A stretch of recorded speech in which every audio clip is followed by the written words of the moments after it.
Hi there, my name's David Kowalik of Godwit Ministries, and you join me today as we finish our series on glory. Now we're going to explore glory and the life to come. Now when I first started out in pastoral ministry, people often asked me, what really happens to us when we die? And what is the life to come really going to be like? Now to those questions I gave the standard answers I had inherited from my evangelical upbringing. But to be honest, I never felt entirely at ease with the responses that I was so confidently giving. So I thought to myself, I really ought to look into this and find out for myself what the life to come is really all about. So for the next couple of months, I set about doing an exhaustive study of every verse in the Bible that even obliquely referred to the life after death. And I read every book on the subject that I could get my hands on. And what I discovered was disconcerting. It turned out that almost nothing that I had believed about the life to come was either true or indeed biblical. Now, most of the things that I once believed owed more to the influence of Western culture rooted in Greek mythology rather than in any kind of authentic biblical insight. Now, as disconcerting as that all seemed at the time, there was, nevertheless, a positive upside. The actual truth is far and away better than the myth that I once believed. Now, the problem with talking about the life to come is that it is in fact indescribable. In my bachelor days, I used to live with a friend who was completely colourblind. He could only see grayscale. Now sometimes he would ask me to describe a colour to him. Can you tell me what the colour blue looks like? He would ask. And I would answer, well, it's kind of like the sky on a clear day. And he would reply, you mean like light grey? Well, no, not really. It's more like the ocean in summer. You mean dark grey? And so it would go. Now sometimes we got into a bit of a problem when he was asking for fashion advice, and I would tell him things like, yeah, yellow and purple really go well together, and off he would go.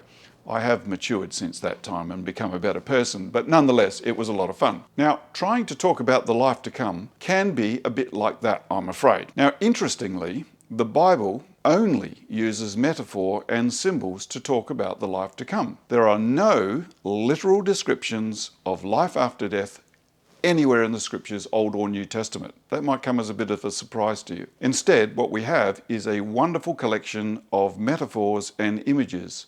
Images such as wolves and lambs feeding peacefully together, such as in Isaiah 65 verse 25, or of trees that fruit with riotous abundance, say Ezekiel 47 verse 12, or of streets that are paved with gold, Revelation 21 verse 21.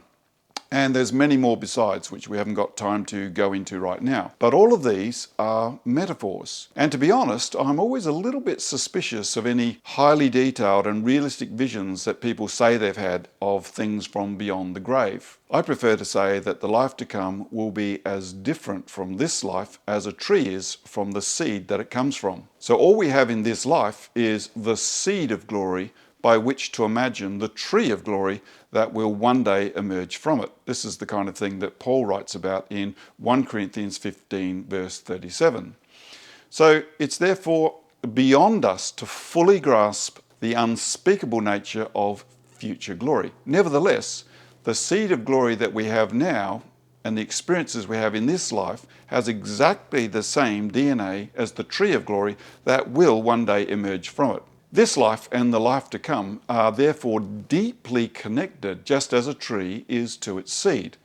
You know, I can't help wondering if that's why we have all those unbidden moments when beauty just seems to spill over the retaining walls of our natural senses and connects us with an intensity of insight and wonder that's too exquisite to explain. C.S. Lewis wrote about these moments as, and I quote, stabs of joy in his book, Surprised by Joy. It's almost as if something from another dimension and of, and again I quote Lewis here, of incalculable importance had penetrated the ordinariness of our humdrum lives. But it's just like waking from a dream that's so vivid you're certain that you'll never forget the details in it. But have you ever noticed how the memory of those dreams fades to nothing almost in an instant? It's an indulgent fullness in one moment, then a devastating emptiness in the next. Even so, these tantalizing but intangible moments remind us that the best is yet to come, with the restoration of all our proper relationships in the life to come. That is, relationships to God, to one another, and creation. And this indeed is what true glory is really all about. Therefore, and just as you might expect, all the biblical metaphors of the life to come point us in exactly the same direction as the hope of glory. Now, one of the most significant of these is captured in the book of the Revelation, where the Apostle John describes seeing, and I quote, "The holy city, the new Jerusalem, coming down out of heaven from God, prepared as a bride, beautifully dressed for her husband. And I heard a loud voice from the throne saying, 'Look, God's dwelling place is now among the people, and he will dwell with them, and they will be his people, and God himself will be with them and be their God. He will wipe away every tear from their eyes. There will be no more death, or mourning, or crying, or pain, for the old order of things has passed away.' And he who is seated on the throne said, 'I am making everything new.'" That's Revelation 21, 2-5. Now, there's so much contained in this short passage. For starters, you'll notice that we don't go to heaven. Rather, heaven comes to earth in the form of the holy city. Now, obviously, the holy city is not a literal bunch of buildings and skyscrapers and polluted rivers and traffic jams. No, this is another metaphor. Now, in the Bible, the word city is often used to describe a guarded community or a safe place to live and connect with a wider society. Have a look at Psalm 107, verses 2-7, for instance. You see, in ancient times, if you were out in a village and the enemy attacked, then you were exposed. But if you could get yourself behind the walls, you were guarded and you were in a safe place. So the holy city is meant to be understood more in terms of a state of being rather than a geological location. And this is borne out in the next verse where it says, "And God's dwelling place is now among the people, and he will dwell with them." That's Revelation 21, verse 3. This is the final fulfillment of all those covenant promises we talked about previously, about God dwelling with his people and us dwelling with him. Now, the metaphoric meaning is simply this: heaven and earth are no longer divided. God's place is now our place as well. As Peterson has it in the Message, and I quote, Look, God has moved into the neighborhood, making his home with men and women. They're his people, and he's their God." And what a home it is. Now, in the heartwarming Australian movie, The Castle, the main character, Daryl Kerrigan, is embroiled in a legal battle to defend his house from being bulldozed to make way for the interests of big business. In his defense in court, he says, and I quote, "It's not a house, it's a home. It's got everything. People who love each other, care for each other, memories, great memories. It's a place for the family to turn to come back to," end quote. Now, I'm quite certain that Jesus had something like that in mind when he said to his disciples, and I quote again, "My Father's house has many rooms. I'm going there to prepare a place for you." That's John 14, verse 2. Now, in Bible language, the house of David or the house of Jacob means the family of David or the family of Jacob. Jesus was saying, therefore, "In my Father's family, there's a place for you." Now, unfortunately, this important truth has been somewhat obscured by an erroneous translation of this same verse in the old King James Version, which reads this way, and I quote, "In my Father's house are many mansions," end quote. Subsequently, notions of mansions in the sky and castles in the clouds have somehow embedded themselves into our collective consciousness and are bandied around with an air of unquestioned authority. But that's not what Jesus was meaning at all. The glory of the coming age is mostly about restored relationships, not luxurious housing estates in the suburbs of the holy city. Now, if we go back to our passage from the Revelation, John declares that, and I quote, "The old order of things has passed away, and in its place everything new." That's Revelation 21, 2-5. The old order, of course, refers to the regime of this broken world and its broken relationships, and the new to the restoration and the reglorification of all things. So can you imagine a world where there's no greed or wastage, no rivalry or envy, no outsiders or insiders, a world where everyone is enthusiastically motivated to enhance the life of their neighbour, where everyone is bursting with life and vitality, where sickness and death have faded to nothing. Now, deep down, we all long for a world where all these things are a shining, magnificent reality. Now, even though the reality of the life to come exceeds the limits of our imagination, the longing for heaven is nevertheless universal. It's what everyone truly, deep down, really wants. And not just people with a religious bent either, but everybody. Often I see this longing portrayed in beautiful artwork, in poetry or lyrics. Take for instance the lyrics from the song This Could Be Heaven, written by Roger Taylor for the rock band Queen. And I quote, "Yeah, this could be heaven for everyone. This world could be fed. This world can be fun. This should be love for everyone. This world should be free. This world can be won. We should bring love to our daughters and sons. Love, love, love. This could be heaven for everyone," end quote. I believe Taylor has faithfully captured the essential hope of heaven here in terms of love and relationships here on earth. It's not about geography and architecture, it's all about love. Now, who cares about mansions and streets of gold if you don't have love? Some time ago I saw a television program called Q&A, in which a panel of prominent public figures are quizzed by members of the public. Now, one member of the audience put a question to the panel, and it went like this: can the panel comment on what defines a good life and a good death? How can a successful life be truly measured? Now, to this, Malcolm Turnbull, a man who has enjoyed great success both in business and politics, in fact he was the Prime Minister of Australia at one point, he replied saying this: "Well, I've been lucky to have loved and been loved by a wonderful woman, Lucy, and our two beautiful children. And I have to say, everything over and above that, every triumph, every attempt to triumph, whatever, is irrelevant compared to that. At the end of the day, when you boil it down, it's all about love, and it's all about your family," end quote. Now, surely the life to come will be measured in similar terms. Everything else will seem irrelevant compared to finally finding our place in the family of God and knowing that we are loved and that we are free to love. Now, all this relates not only to humanity, but the rest of creation as well. As we saw in the covenant with Noah, God has plans to glorify the entire creation, from the grass and the animals and the trees and the human beings. So it's not just the human race that's going to be glorified. Now, the creation as it is now is already beautiful beyond words, and yet its current form is only a shadow of the reality that is yet to be. Now, certainly that's how the Apostle Paul sees it when he writes of the life to come as a place where, and I quote, "the creation itself will be liberated from its bondage to decay." That's Romans 8 verse 21. Now, much of the magnificent diversity of the present age is actually the product of a broken creation where plants and animals compete with one another and eat one another, each straining to secure their piece of the energy and minerals necessary for life. Survival of the fittest and all that. But how much more beauty and diversity would emerge in a world where plants and animals collaborated and cooperated with one another instead? A world where each species promotes and makes room for the other. And to top it all off, humanity and creation will be in perfect harmony.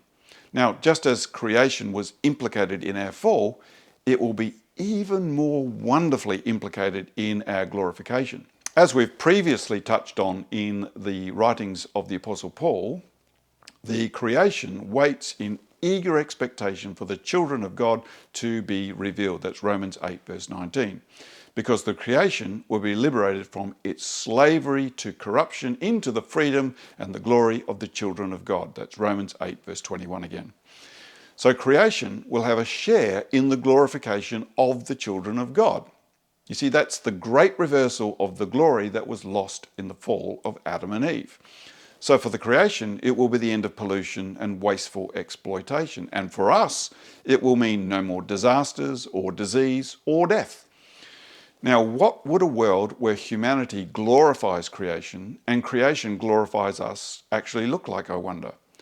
Well, it's actually impossible to say exactly, but one thing is for certain. It would be a world that is vibrant with life, and it would foster never-ending possibilities for glorification. I recall seeing a cartoon about heaven by Gary Larson, which depicted a man with a harp and a halo sitting on a cloud, apparently bored out of his brain. And the caption of the cartoon read, "I wish I had brought a magazine." However, the real heaven will be nothing like this. If it's all about relationships, then the life to come could never be static. The process of glorification will never end. In his second letter to the Corinthians, Paul writes, and I quote, "And we all, who with unveiled faces contemplate the Lord's glory, are being transformed into his image with ever-increasing glory, which comes from the Lord." End quote. That's 2 Corinthians 3 verse 18. Now, the phrase ever-increasing glory is literally from glory to glory in the original language. So this means that the more we see the glory of God, the more we are transformed by it as we, again, contemplate the Lord's glory. Glory, therefore, begets glory in a never-ending upward spiral. So the process of glorification that has begun in this life will carry on into the next, only more so. Now, elsewhere, the Apostle John writes, and I quote again, "Dear friends, now we are children of God, and what we will be has yet to be made known. But we know that when Christ appears, we will be like him, for we shall see him as he is." That's 1 John 3 verse 2. So can you see what John is saying here? We're already children of God, but there's so much more yet to be revealed. For the more we see God as he really is, the more we become who we really are, because our glory is inherently linked to the glory of God.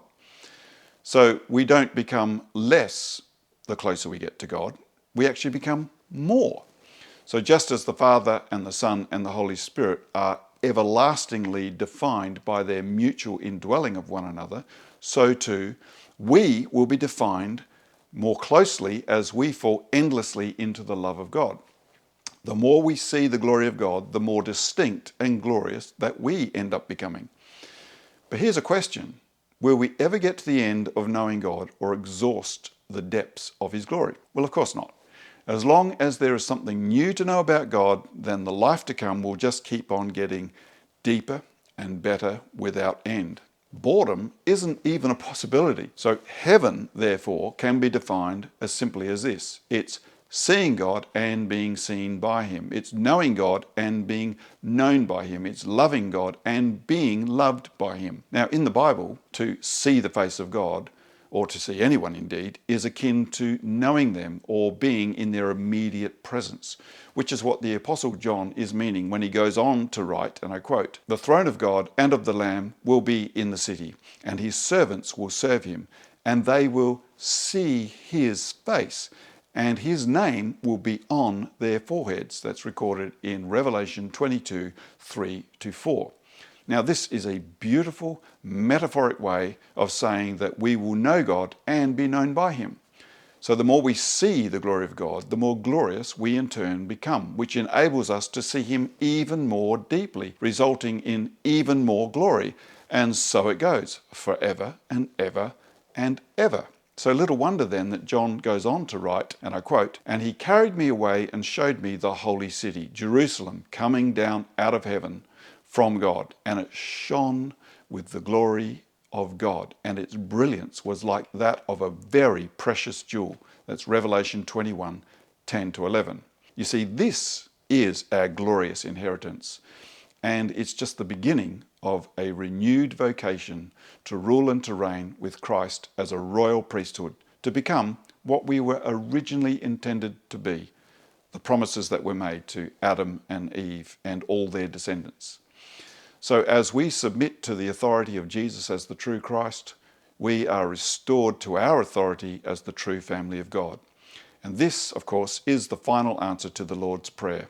Your kingdom come, your will be done on earth. Notice that, on earth as it is in heaven. So the life to come is all about heaven on earth. That's the goal.